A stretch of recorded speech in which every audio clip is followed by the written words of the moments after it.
damos paso a este segundo BIM Tour de este año. Un BIM Tour que está dedicado al tema del GeoBIM. Le hemos titulado El rol del territorio digital en la administración pública, porque intentaremos también demostraros de la importancia del BIM y los sistemas de información geográficos en estos momentos dentro del ámbito público. En principio, esta era la presentación que se había enviado para cada una de los registros en Eventbrite y de alguna manera era un pequeño resumen de lo que queríamos tratar hoy. La idea es que existen unos cambios muy acelerados en la administración pública. Las licitaciones, como todos recordaremos, en obras públicas, tanto de edificación como de obra civil, necesitan incorporar los requisitos BIM. Explícitamente, la Directiva Europea de 2014 requiere a los Estados miembros que se haga así. En nuestra ley de contratos para el sector público, pues se especificó como que era recomendable, pero no obligatorio. En estos momentos tengamos un retraso importante respecto a otros países, tanto de Europa como de Latinoamérica. Nosotros, además, dentro de la administración pública, hemos de pensar que no solamente nos debemos a la parte de contratación, pero también a otros planes que están cambiando o que están tratando de adecuar la administración pública a los requerimientos del siglo XXI, que es la administración electrónica en sí, ¿no? Y esto implica una transformación tanto de las personas como de los procesos dentro de las administraciones públicas.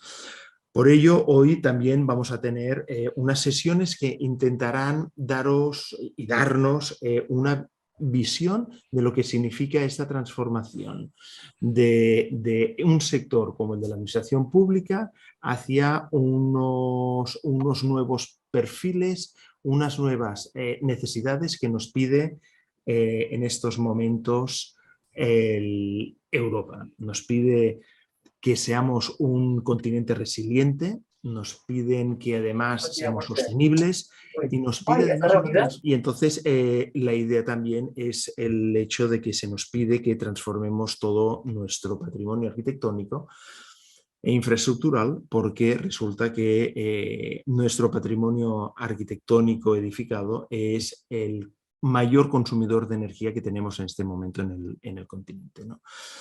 Por lo tanto, he preparado una pequeña presentación que sirviera de introducción hacia lo que vamos a ver hoy y que bebe de la pasada sesión que hicimos sobre el cambio hacia un nuevo modelo productivo, que es lo que nos piden los Next Generation Funds en nuestro país.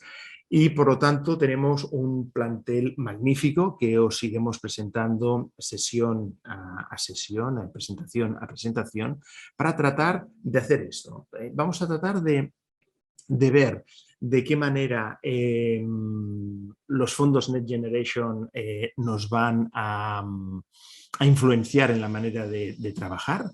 Veremos cómo desde el área metropolitana de Barcelona, por ejemplo, se está integrando los modelos en 3 dimensiones.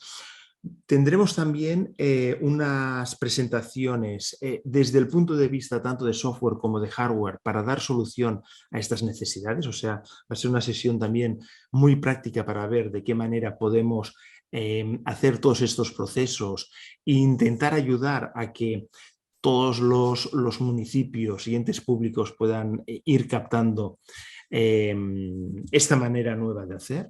Vamos a tener también una sesión desde, bueno, gracias a GrafCan, el Instituto Cartográfico de Canarias, para ver también cómo estas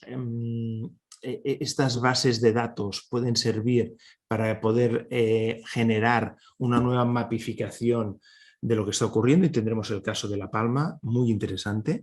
Veremos también cómo el geoportal en Madrid, pues hay esta transformación de toda la ciudad en un modelo en 3 dimensiones. Veremos esta unión entre BIM y GIS con OpenBIM. Veremos también como uno de los puntos finales, cómo esta transformación nos puede llegar a pensar de una manera distinta la renovación urbana desde la parte cartográfica y casi geológica de una ciudad o de un territorio, hasta de qué manera nosotros hemos de introducir incluso nuevas maneras de construir, ¿no? Hablaremos de los Modern Methods of Construction, los métodos modernos de construcción, que están más basados en la parte de off-site y en la parte de industrialización. Y al final cerraremos con dos sesiones, que una nos va a enseñar de qué manera se puede hacer una implantación BIM, y vamos a cerrar con una sobre cuál es el marco de subvenciones y ayudas que existen para ello, ¿no? Y me he remitido a una de las primeras presentaciones que se hicieron dentro del GeoBIM hará ahora 4 años, y utilizábamos esta información de IBM, en el que todo lo que significa esta digitalización se basaba pues, en la manera de gestionar los residuos, los árboles, la luz, el pavimento, etcétera, ¿no? Era una manera de introducir esta digitalización y estos datos en la Smart City, pero que hemos visto una evolución ya muy grande, ¿no? Una evolución, por ejemplo, en Francia hacia la digitalización y la utilización de la realidad aumentada para tener información de todos los servicios que se integran dentro de una ciudad. Vemos cómo también hace 3-4 años la ciudad de Ginebra empieza a utilizar los datos para empezar también a gestionar de otra manera la ciudad, e incorpora ya una primera idea de lo que tendría que ser un sitio cartográfico en 3 dimensiones, ¿no? Por otro lado, hay otros continentes muy activos en este sentido, como Asia, en el que China empieza a clonar ciudades, ¿no? Y las empieza a clonar de una forma, diría casi espectacular, utilizando otras metodologías de cartografía más cercanas a lo que podría ser los videojuegos, ¿no? Y llegamos casi como al ejemplo paradigmático de la ciudad de Helsinki, en la que su digital twin urbano, su gemelo digital urbano, se basa también en Unreal, que es un programa que todos los videojuegos normalmente están utilizando también, ¿no? O podemos tener imágenes como esta, ¿no? El Microsoft Flight Simulator, que se actualizó el año pasado, y que vemos cómo todo el territorio está digitalizado en 3 dimensiones, pero es que ya tiene 2 millones de ciudades digitalizadas dentro del mismo software, ¿no? Dentro del mismo juego. Y nuestros hijos juegan con Pokémon, donde todo el mundo también se ha convertido en un 3D. Y hay juegos, bueno, siguiendo investigando, pues juegos como Eurotrack, que es, si en el Flight Simulator haces de piloto, en este haces de conductor, y estos conductores pueden, como veis, trabajar por toda la parte ibérica, España y Portugal, toda la parte del Mar Negro, y están ampliando partes de distintos continentes. Pero esta es la definición que nosotros vemos cuando un camión atraviesa la ciudad de Barcelona dentro de Eurotrack.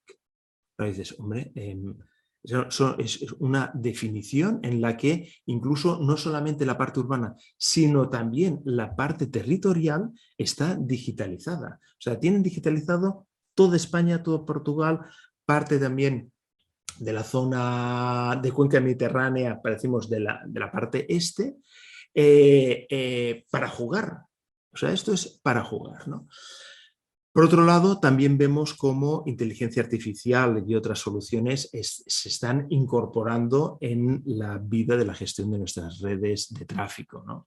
Como el data analytics, como los datos, a partir de que ya tenemos información digital, se pueden utilizar para gestionar otras cosas, ¿no?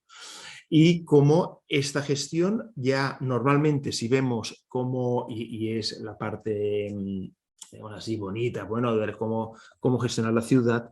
Yo creo que nos interesa muchísimo más cómo gestionar el territorio, ¿no? Y cómo dar esta salida a estos datos cuando estamos hablando también de agricultura, de ganadería, de instalación de parques solares, del mantenimiento de redes ferroviarias o de las costas, por ejemplo, ¿no? También en estos últimos años, veis esto también hace 3 años, pues como en Italia pues aparecen ya tutoriales para utilizar la formación Open para hacer ciudades digitales en 3D. Y como desde Brasil también hay algunas ciudades que están muy avanzadas, donde ya están haciendo análisis automatizado de proyectos con IFC para dar licencias de obras. Cómo se une una parte de GIS y de catastro o de registro civil para un funcionamiento específico de un municipio, ¿no? Castilla-La Mancha, por ejemplo, cómo se utiliza esta información para una planificación territorial y para crear expedientes, para tener información distinta, actualizada, digamos así, a tiempo real de lo que está sucediendo. ¿Sí? Y al mismo tiempo ya vemos que esta parte ya empieza a tener, ya se empieza a crear información, contenidos, conocimiento, desde, por ejemplo, el máster europeo de BIM Plus, en el que se empieza a unir BIM, en este caso, con el Quantity Takeoff, que sería las mediciones en estructuras de túneles. Y entonces ya empiezan a aparecer imágenes tan bonitas como estas, digamos así, en el que se ha digitalizado todos los estratos geológicos para crear unas excavaciones para túneles, y ya vemos aquí la complejidad, que hoy hablaremos sobre esto, esta complejidad de cómo hacer interactuar distintos softwares para hacer mucho más fácil la visualización de esta información, ¿no? Esto lo iremos tratando a lo largo del día de hoy, en la que vais viendo ya un poquito, podemos decir la complejidad, pero ya no es la complejidad, es el proceso para que geometrías en 2D y en 3D nosotros las podamos visualizar de una forma distinta hasta que lo habíamos hecho en estos momentos, ¿no? También, por ejemplo, tenemos ahora la oportunidad de colaborar en un proyecto de CIM, de City Information Modeling, en la ciudad de Curitiba, en la que estos 3D ya se les da una información específica y se utiliza Blender, se utiliza otra información para crear desde esta mapificación de planta y 3D de una ciudad a incorporar una información distinta, ¿no? Información distinta como, por ejemplo, la que nos puede ayudar a gestionar la energía, el viento, las inundaciones, ¿no? Como por ejemplo es magnífico el caso de la ciudad de Helsinki, en la que también a través de un software y habiendo digitalizado, habiendo gemelizado, para decir, toda la ciudad, se están haciendo ya probaturas del el aumento del nivel del mar, de temas sobre hielo, sobre movimientos de estas placas, etcétera, dentro de la misma ciudad, ¿no?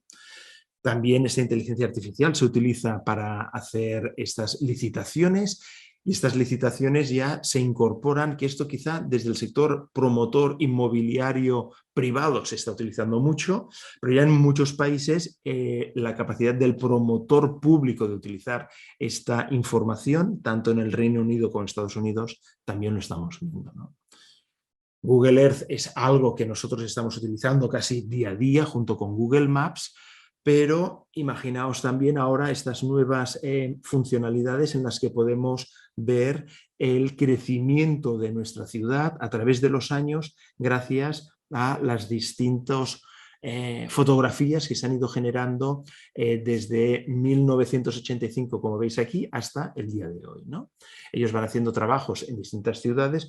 Podríamos hacer sobre cualquiera de nuestras ciudades de las que estemos gestionando en estos momentos, ¿no? Y algo que terminaremos la sesión de hoy es cómo esta información también sirve para gestionar situaciones post-catástrofe, como lo que ha ocurrido en La Palma. Alejandro Núñez nos hablará sobre ello, y cómo también estos datos también nos permiten ver, fijaos, en 54 la cantidad de catástrofes que hubieron ese año, pero fijaos, y esto es importante, las que ha habido este año pasado. Entonces dice, bueno, realmente quizá es que tenemos muchos más datos, podemos tener mucho más seguimiento, pero ya veis la cantidad de incidencias que tenemos en nuestros países y por lo tanto el dato nos puede ser una funcionalidad clave para poderlos gestionar, ¿no?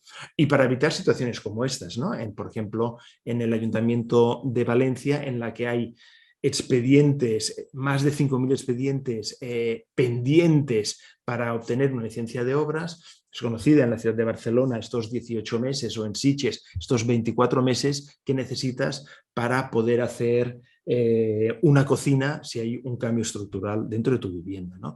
Esto lo hemos de resolver y para ello, por ejemplo, existen estos nuevos grupos sobre los Digital Building Permits, en Europa para tratar de también que toda esta información que nosotros captemos pueda ser utilizada para poder gestionar mejor el día a día de un ente público. Y quería terminar con esta foto, ¿no? Que yo la encuentro magnífica, una empresa que hace globos terráqueos a mano, pintados, unos globos magníficos, pero que al final también, por ahora, necesitamos la intervención humana para gestionar estos datos. Y de ahí la importancia de una jornada, queremos como la de hoy, para ayudar a la administración pública.